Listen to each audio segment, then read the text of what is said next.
I have a lot of heavy issues to get to, but what else is new? That's the kind of stuff that I like to talk about, the things that are wildly problematic and might get me into lots and lots of trouble, if not make a lot of you very, very, very, very mad. But that's not what I want. I don't want people mad. I want people thinking, because I think when we look at life through the prism of sports, I think we can actually learn something, right? Especially since real life and sports tend to intersect fairly often. They are, in fact, played by human beings. And so there's simply no avoiding all of that, right? And so, yeah, people who want your athletes to shut up, you want your actors and actresses to shut up, like, it's not going to happen. These are real human beings. They're three-dimensional people. And that means that they have opinions. They're Americans with opinions just like you. And maybe hear those opinions. You don't have to agree, but hear them out. I don't think that that's so terrible. Like, what's the worst that could happen if you heard Jimmy Kimmel at the Oscars, and Jimmy Kimmel is going to talk about some things that he believes in?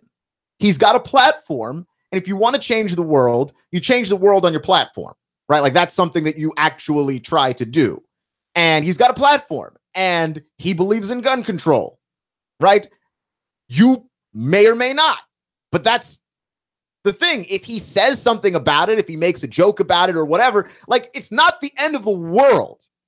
I was listening to the guy that was filling in for Alex Jones yesterday and just could not wrap my mind around how angry this dude was that Jimmy Kimmel had a liberal agenda that he was pushing. You know, there are liberals in this country, right? There are people who have a liberal opinion. And I don't think that this is going to be shocking to most of you, but actors tend to be liberal. Artists tend to be liberal. That's what they are generally. Most of the time, they tend to be liberals. Like, that's just what the math is out there, right? Like, you can do a number of studies of research. Artists are generally liberals. And it makes perfect sense. Artists don't believe in borders. They don't believe in closing off any possibility. But they also are very empathetic, and they don't want people to get hurt. So they try their best to figure out something to do with that. I don't think just ramping up gun laws is necessarily the way to go. But I think we can all agree that something needs to be done. He's going to give you a liberal point of view. Get over it. It's not that bad.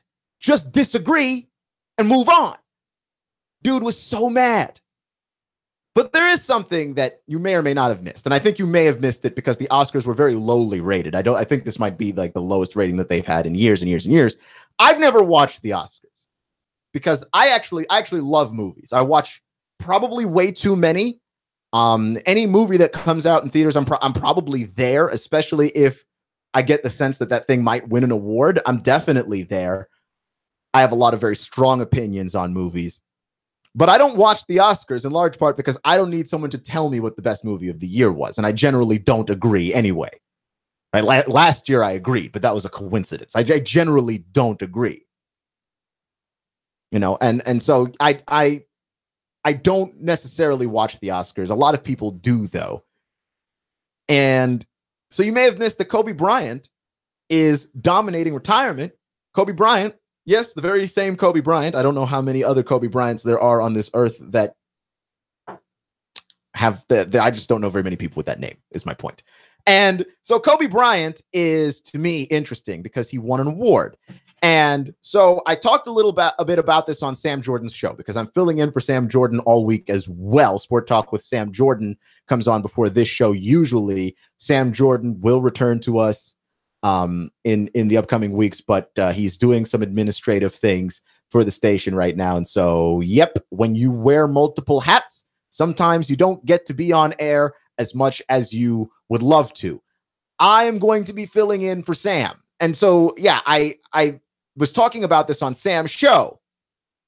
I was saying this Me Too movement has changed a whole lot in America. We are looking at the ways that we talk about sexual abuse and sexual harassment involving women in a way that we had not been doing before. I think this is a discussion that is long overdue. And I think that this is something I'm glad we're talking about this because we really need to sort this out now, not later. But it also means that we're getting a lot of extreme versions of some of these of these opinions. And so like we have, along with the Me Too movement, because I hate that these things are now hashtags, right? That a lot of like these movements I think are cool and I like them and I think that they're good mostly, but they have hashtags and everything's a hashtag. And so it's like, oh, hashtag Me Too and hashtag Black Lives Matter. And it's like, no, these things ought to be just truths. It shouldn't just be a hashtag that you can slap on something on social media. But along with Me Too is Time's Up, which is something in Hollywood where women in Hollywood believe that they make less than men in Hollywood. And this is probably true. I don't know. I don't have the numbers. I haven't looked it up. I haven't done the research. But it seems that it could be very true. And so women are saying that time's up, okay, as far as equal treatment in Hollywood, in that particular arena. And I think that again, it's another movement that I like, but I was reading an article on Jezebel.com, and I don't know what I was thinking, because when you read things on Jezebel, it does tend to be a fairly slanted viewpoint, but there were some good points brought up in the article, right? And it was about Kobe Bryant. The Kobe Bryant, if you have not forgotten, Kobe Bryant was accused of rape and was not convicted of rape, but he was accused of rape, and he settled with the woman out of court for the damages of it. And there's a strong belief that Kobe Bryant did in fact actually rape that woman, because our definition of rape is now changing, right? Like there was not any sense of a struggle or violence back then. And so the idea was, oh, well, she's lying. And she may not have been lying, right? Like she may have been raped by Kobe Bryant, who did not achieve actually getting consent from her and just thought to himself, oh, this woman has sex with me because I'm Kobe, and why wouldn't she? Right? Which is not just a Kobe Bryant mentality, even though Kobe would probably exhibit that mentality stronger than anybody else on this earth. But it is a mentality that a lot of people who are in positions of entitlement have. And if you're a famous basketball player, you would probably have that same sense of entitlement that, yeah, no, why wouldn't she? And I don't have to ask her if she wants to. She obviously does. And in so doing, you may have done, I'm just speculating, right? Like this is all wild, aimless speculation, but it's not without a point. And the point is, Kobe Bryant was out on that stage winning an Oscar, having possibly allegedly raped a woman, but not actually convicted of doing so. And so, yeah, I think that it does hurt a lot of people that Kobe Bryant was out there winning an award. But the way that the article paints it, it's that Kobe Bryant did this and there were no repercussions for Kobe. And so one of the repercussions should have been that he should not have won an Oscar. And he won an Oscar for his documentary, Dear Basketball. I disagree with that, though. I strongly disagree. The way that you punish these things can't be, I'm going to take away the stuff you earn, right? Because in the article, and the article reads a little whiny at points, because it says things like, he gets to leave the game of basketball as a hero, and he gets to keep his wife, and he gets to win an Oscar. So what retribution did Kobe Bryant actually face, besides the fact that he settled out of court for some money? Well, none. But that's because life's not fair. I don't think that the idea to make life fair is to take away things that people earn. That doesn't compute with me. That doesn't make any sense. I don't think that you fix this by doing that, by going, Kobe Bryant may have raped a woman, which again, no proof in either direction. But even if he did, the Oscar award is for being capable of directing a movie well. Kobe Bryant directed a movie well, so he won an Oscar. Kobe Bryant got to keep his wife because he convinced his wife to stay, so he has his wife. Kobe Bryant left the game of basketball a hero because Kobe Bryant was a basketball hero. Why should we be trying to figure out ways to take these things away from him because he did something wrong? That's not how life works. It isn't. Sometimes people do bad stuff and succeed. This isn't a one-size-fits-all thing where, okay, yeah, you've done something wrong, so you deserve to lose your job and lose everything, lose your life, it goes too far. It goes too far. Like, yeah, there's a desire to see Kobe Bryant pay for the obviously crappy thing that he did. Right? The obviously wrongly immoral thing that he may or may not have done. And we are leaning towards the fact that he possibly did it because there is a quote from Kobe Bryant at some point where he says, and if I can pull up the quote here because I just had it. But he says something along the lines of, oh, here it is.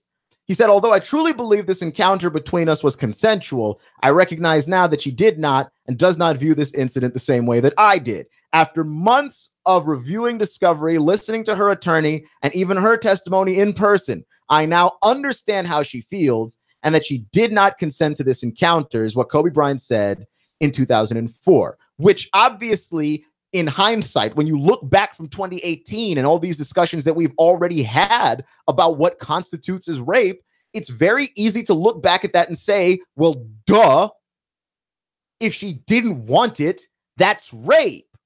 It's really easy to look back at that and say that. You know what I mean? But we were not that enlightened in 2004. 14 years ago. We didn't think about sexuality, and we didn't think about abuse and harassment.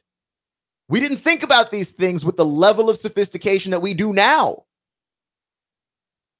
And what you are essentially holding against Kobe Bryant is the fact that he did something wrong, was ignorant to what it was that he did wrong, and you don't like it. And I will just not understand that. Again, I am a man. I understand that I will have big, gigantic blinders on concerning this issue. I am not here to be the expert and the last word on this. If you want to talk to me, 423-800-8949, 423-800-8949 is the Nooga Radio hotline. I'd love to hear from you and your opinions, especially if you're a woman, because that would be helpful. Right, like another man could call and I would talk to him about this, but we would just be two dudes talking about it. And this is really not our fight in the same way. I think we all want the same result, which is a more equal and egalitarian world for women.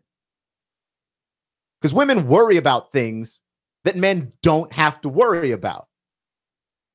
Right, and I'd never considered this for a large portion of my life.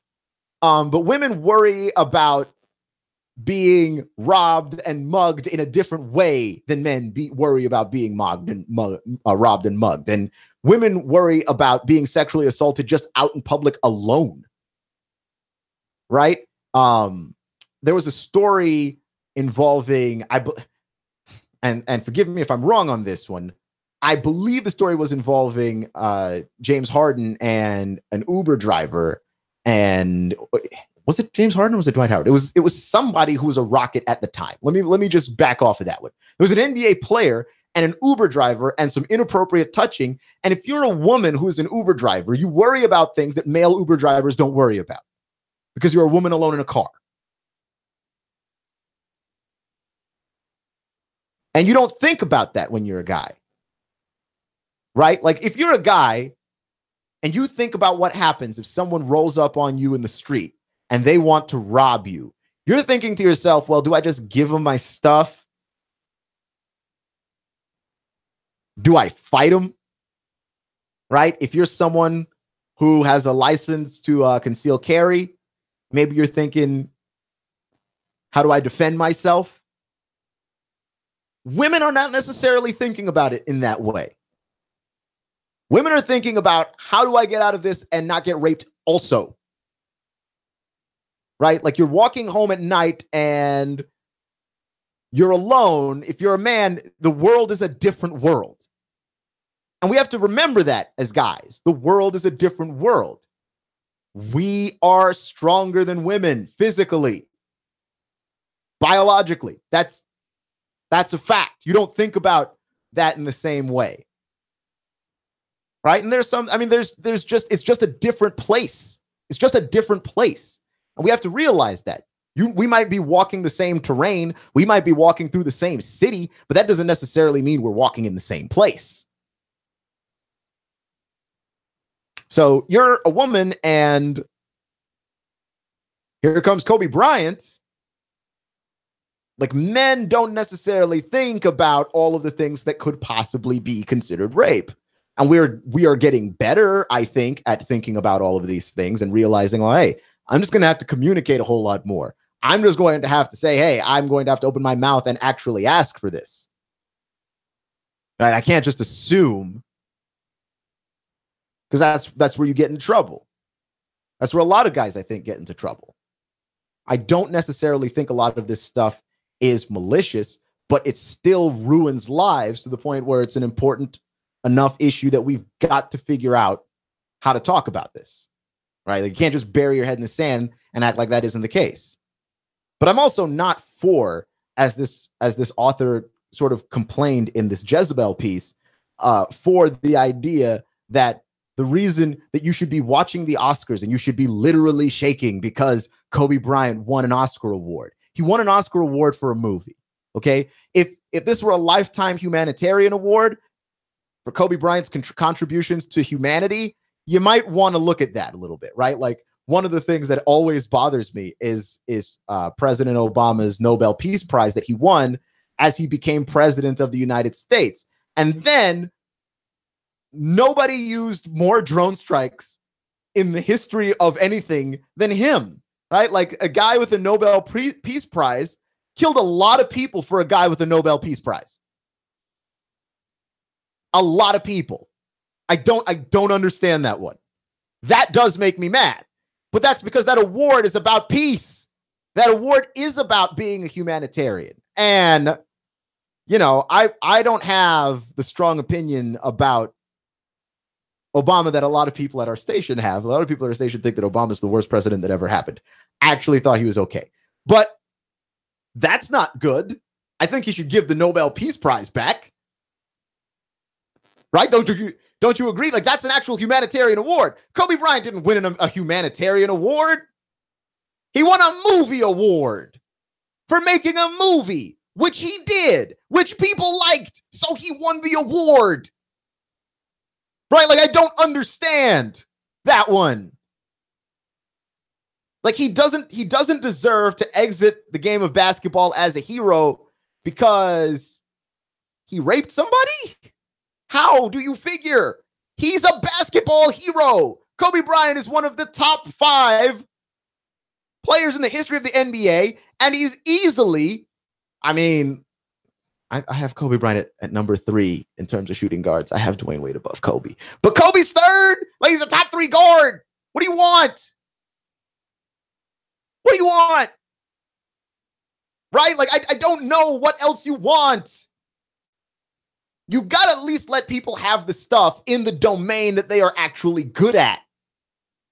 Because that really is how the world works.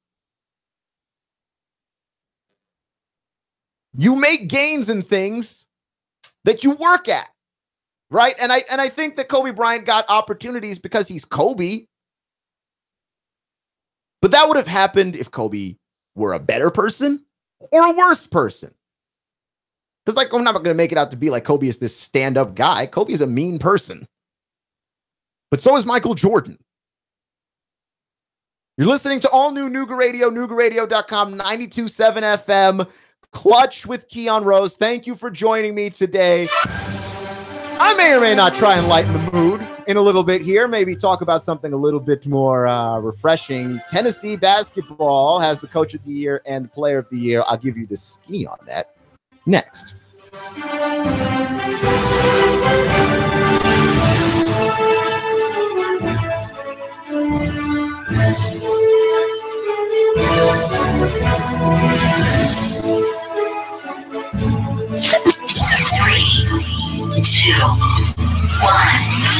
Chattanooga Radio.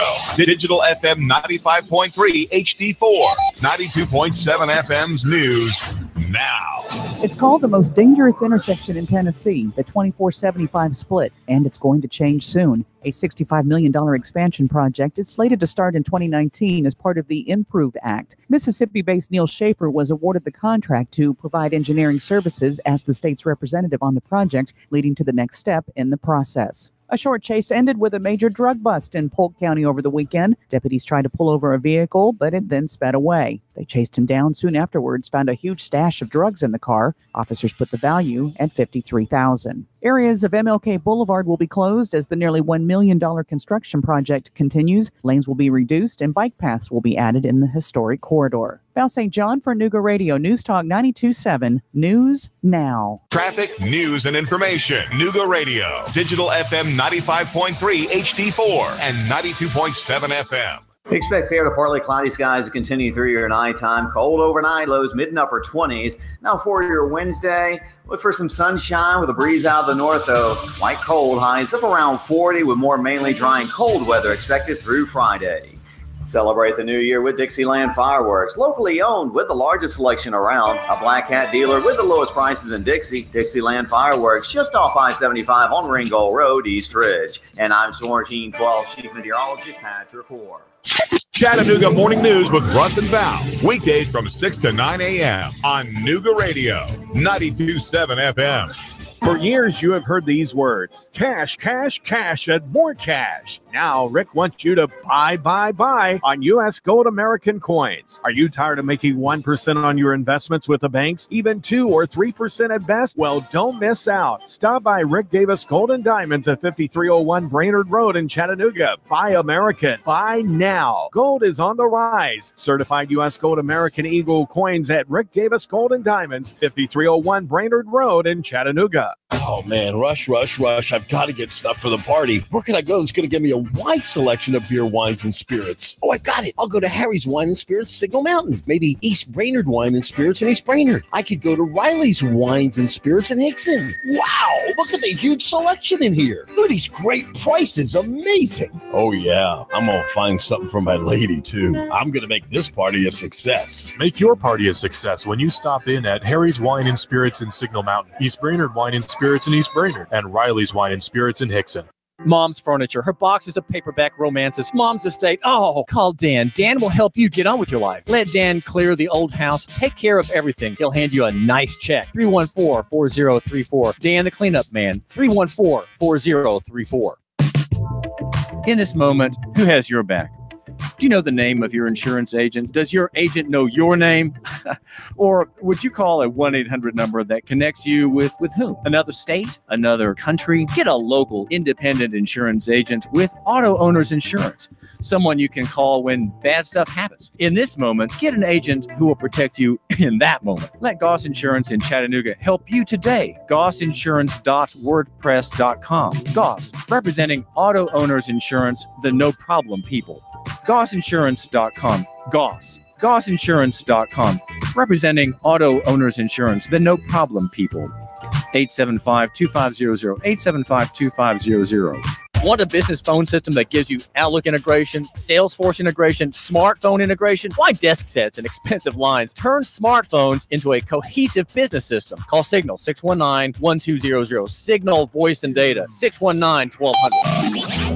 Nooga Radio, Digital FM 95.3 HD4 and 92.7 FM knows your opinion is important. So call 800-8949. Agree or disagree? Call 423-800-8949. 800-8949. Nooga Radio, 92.7 FM and 95.3 HD4. News Talk Nooga Radio. Sharp, opinionated, thought-provoking. Clutch with Keon Rose.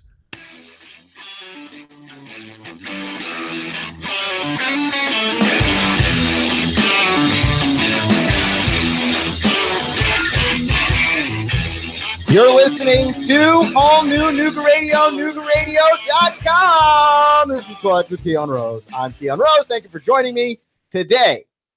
I'm going to try and lighten the mood. I'll see what I can do. Let's talk some golf because that always makes me happy.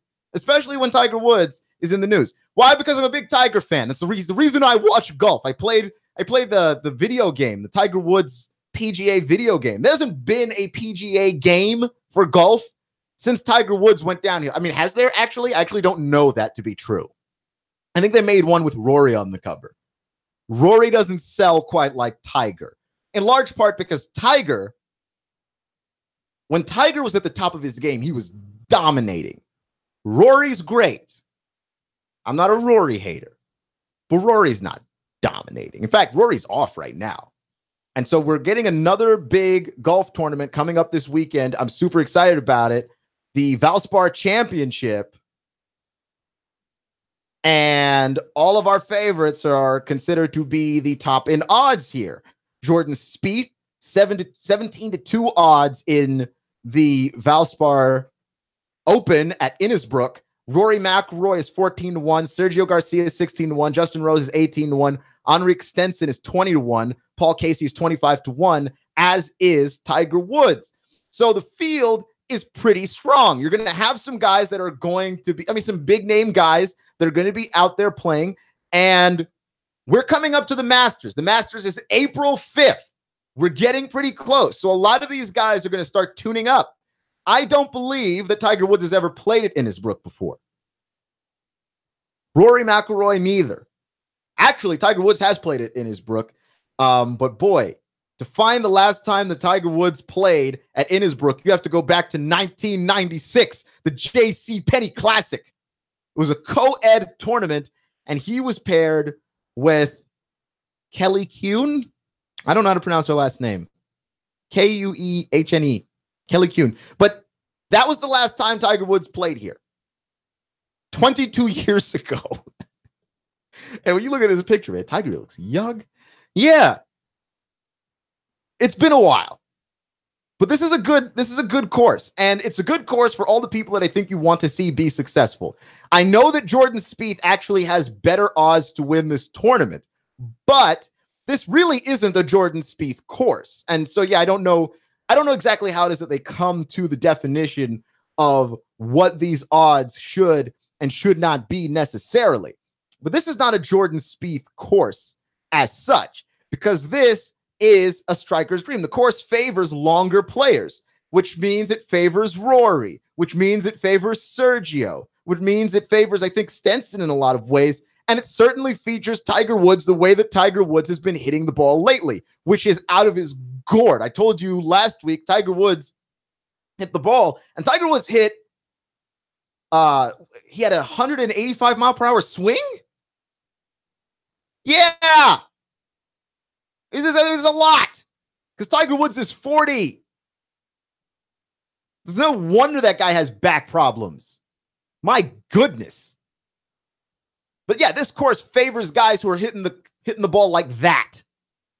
And Spieth, for as good as he is, and for how good he is on the green, Spieth is not long. Right? Like, that's not really his game. And we saw it last year in the U.S. Open, the one that Brooks Koepka won at that U.S. Open up in Wisconsin. I forget the name of the golf course, although they're never going back, because it looked so easy for a lot of those guys who were hitting it longer. But yeah, it wasn't difficult at all. We want generally a difficult U.S. Open, and I think Brooks Koepka was like 15 under. So yeah, that might be a little bit too loose with it. I don't know if we're ever going back there for the U.S. Open. That being said, Jordan Spieth wasn't really a factor in that U.S. Open, in large part because that's not how he strikes the ball when he hits it. It's just not his game. So I'm looking forward to this one as we get to this run up to the Masters. First off, I'm excited about it because we're going to have Tiger Woods in the Masters, but you could make a strong argument for pretty much any of these guys. I'm probably thinking that Sergio Garcia is going to win it. Personally, I think he's playing really good golf right now. He got the gorilla off his back last year, finally winning a major tournament. And so, yeah, in terms of being into tune-up mode for all of this, I really like where Sergio's at. I think Sergio is probably going to win this one, but I mean, I don't really know. I'm guessing. Okay, I watch enough golf to guess, but like you don't feel like when you make a pick for the Super Bowl that you're guessing, right? Because it's a smaller field. It's two teams. When golf always makes me feel like I'm guessing. I sort of know, but I don't know, and I don't think I've ever been right in terms of picking a golf tournament. And I've picked quite a few because, of course, I don't know. Is anybody else talking golf this late at night? I'm Keon Rose. This is Clutch with Keon Rose on all new Nooga Radio, noogaradio.com, 92.7 FM, news, talk, sports for your lifestyle station. Another thing that I found to be absolutely fascinating is what happens when we start to get closer to the NCAA tournament. All the conference tournaments take over everything, right? And we are looking forward to the SEC tournament coming up this weekend because it's a very large indicator of where everyone is entering the tournament. And I also like that I think the SEC tournament wraps up with Selection Sunday. So you have throughout the week all of these basketball tournaments. Actually, did the Ivy League tournament finish their tournament today? I think the Ivy League finished today. Nobody was watching. They were done at 2. I saw a picture online of some guy cutting down the nets and the gym was empty, and as you would figure generally. Right? So that's something that always fascinates me. But the NFL has possibly and still the most fascinating offseason in sports. I don't know if anyone has a more compelling offseason. I think the NBA is catching up. I think college football is certainly very close, though it does lull around this time of year. And until we get to those spring practices, we're really not going to see the kind of news being generated with college football that I don't know I would like. I can't speak for you, but I would certainly like a greater number of college football stories to be generated because I like college football. But the NFL is really good at every month of the year, it feels like, some kind of sporting news is being generated, right? You've got the playoffs in January. February's got the Super Bowl, and then all of the free agency and draft lead up is essentially from March all the way to April when the draft is. Then you have the draft in April, and then maybe you miss football for a couple of months. And then the next thing you know, we're back to the Hall of Fame inductions and preseason football is right around the corner. Like the NFL does a better job than any sport of filling up your calendar to the brim with just news and information. And so one of the big stories of the day is actually the franchise tag story. 5 NFL players have been hit with the franchise tag. Notable guy not hit with the franchise tag is Allen Robinson of Jacksonville, right? Jacksonville kept Blake Bortles, but Allen Robinson is a big part of what they do. And maybe the dude doesn't have the fastest 40 time, but he plays fast and he's got a good pair of hands. And everybody's in the market for a guy who can catch. You're trying to get your quarterback some support so that it doesn't feel like he has to go out there and win the game. You have a receiver who can maybe help him out. If you have a bad throw, the receiver can still go up there and get the ball for you. And Allen Robinson is one of those guys. But Kirk Cousins is another guy that's interestingly not getting the franchise tag. The Washington Redskins traded for Alex Smith.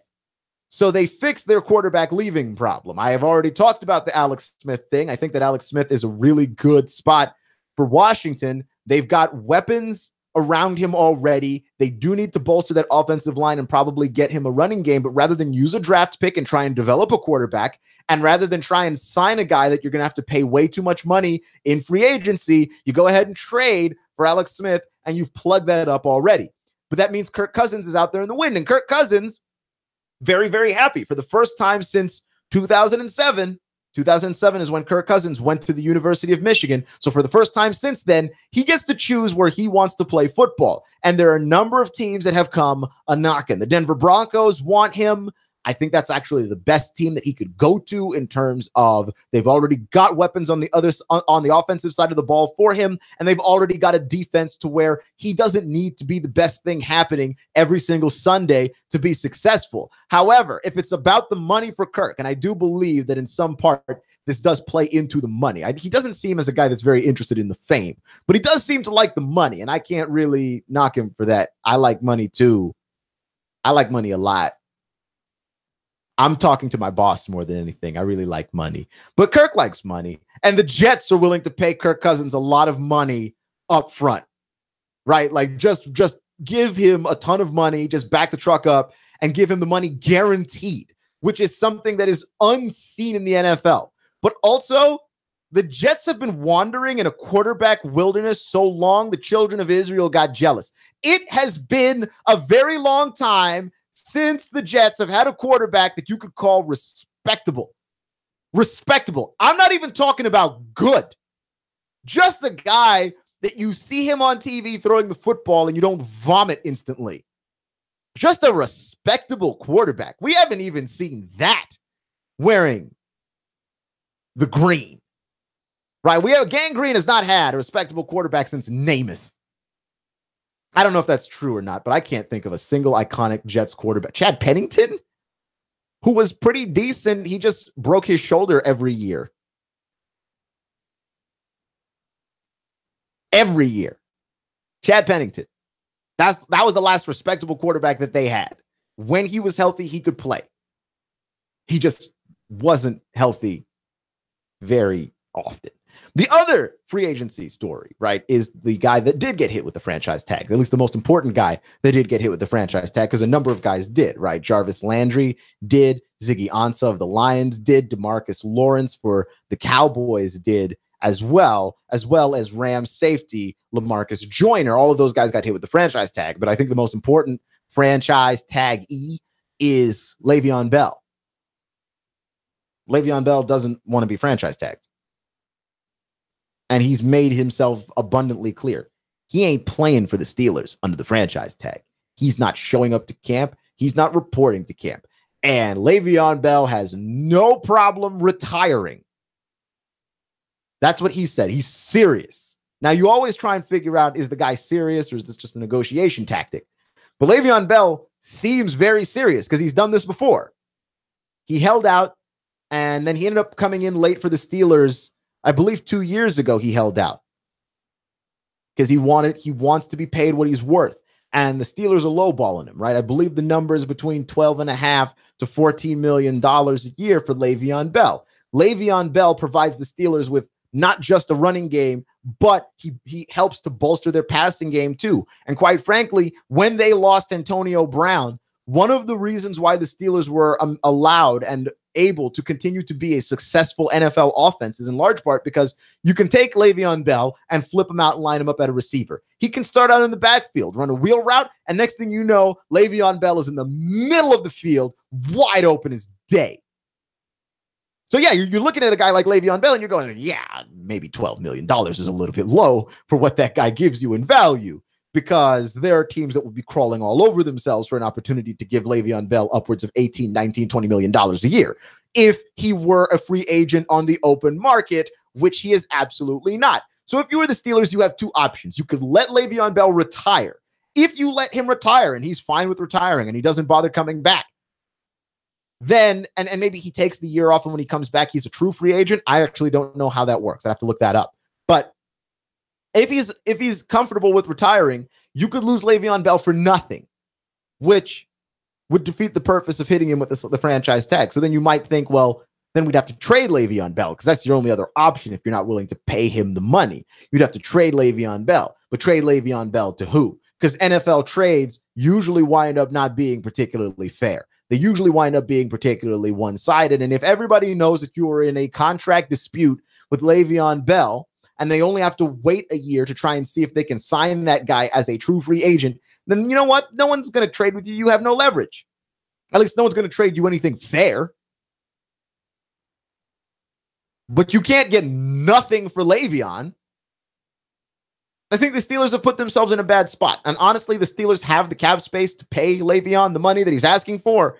Go ahead and pay Le'Veon the money that he's asking for. You're already a good football team. This is not one of those things where the Steelers are going to decline because they pay Le'Veon Bell. And quite frankly, when it comes to getting a quarterback, because Ben Roethlisberger is closer to the end than to the beginning, let's be honest, Ben Roethlisberger might retire on them too.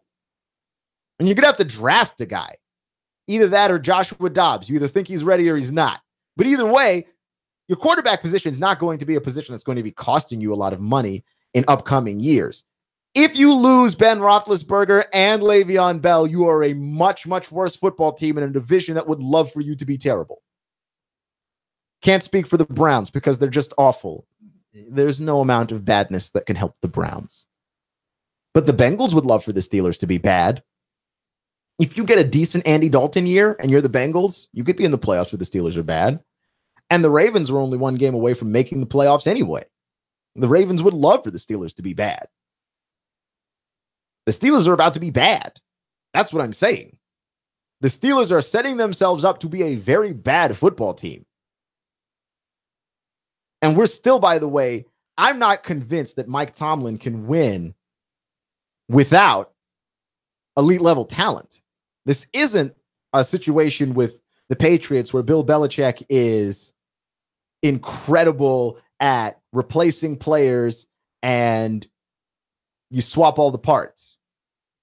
We haven't seen that from Mike Tomlin. Like, this Steelers team has been good. Antonio Brown, for much of the year prior to his injury, was the best wide receiver in football.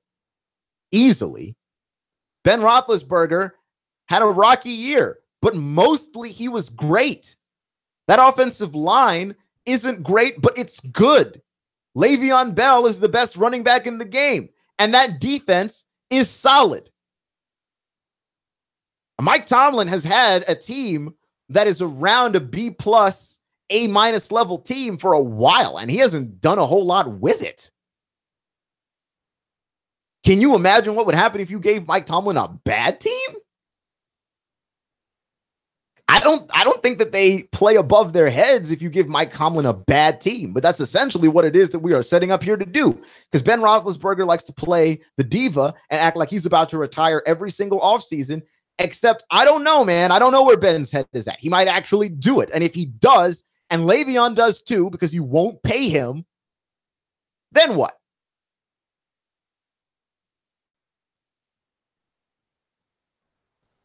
Then what? It's absolutely crazy. It seems insane. You're listening to all new Nooga Radio, NoogaRadio.com.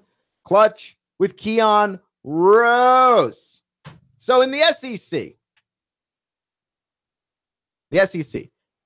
the coaches have selected the player of the year in the conference and the coach of the year in the conference. The coach of the year, Rick Barnes, your Tennessee Volunteers. The player of the year, Grant Williams, also of your Tennessee Volunteers. And I think that that speaks to the year that the Tennessee Volunteers are having. Now, I actually thought that Bruce Pearl might actually have a chance at winning the coach of the year. I think that Rick Barnes has had Texas playing so consistently well all year that I don't mind that he got it. I honestly thought Bruce Pearl was going to get it because you look at Auburn. Auburn has exceeded every single expectation that anyone has had of them all season long. And they were, I believe, voted to finish 9th or 10th in the SEC. That was the vote. And they had no confidence from anybody all year long. And all of a sudden, here comes Auburn basketball. And they were essentially the best team in the league all year. Now, if you want to go with Rick Barnes, I understand why. Consistency would be a huge deal. Rick Barnes has gotten Tennessee basketball to buy in. They play consistently. They play hard every single night. They don't always score a bunch, right? When they do, it's devastating because they can shoot the three ball and they will shoot your eyes out.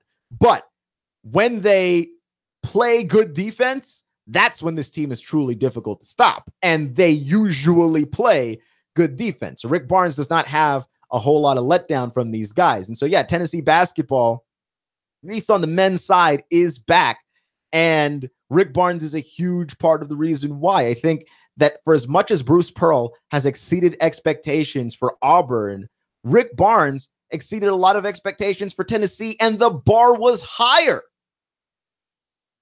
Right? That's a huge deal. So when we're looking at an NCAA tournament where a lot of SEC teams are going to be represented, I can honestly say Rick Barnes and Tennessee have been the best of the best and have been by far the most consistent. You're listening to all new Nooga Radio, NoogaRadio.com here on 92.7 FM. Clutch with Keon Rose. Thank you for joining me today, making me just a small part of your day. You know that I appreciate each and every one of you. Remember, folks, it's not how you start, it's how you finish. Stay clutch, and I'll see you in 24 hours. Stick around. Alex Jones, he's next.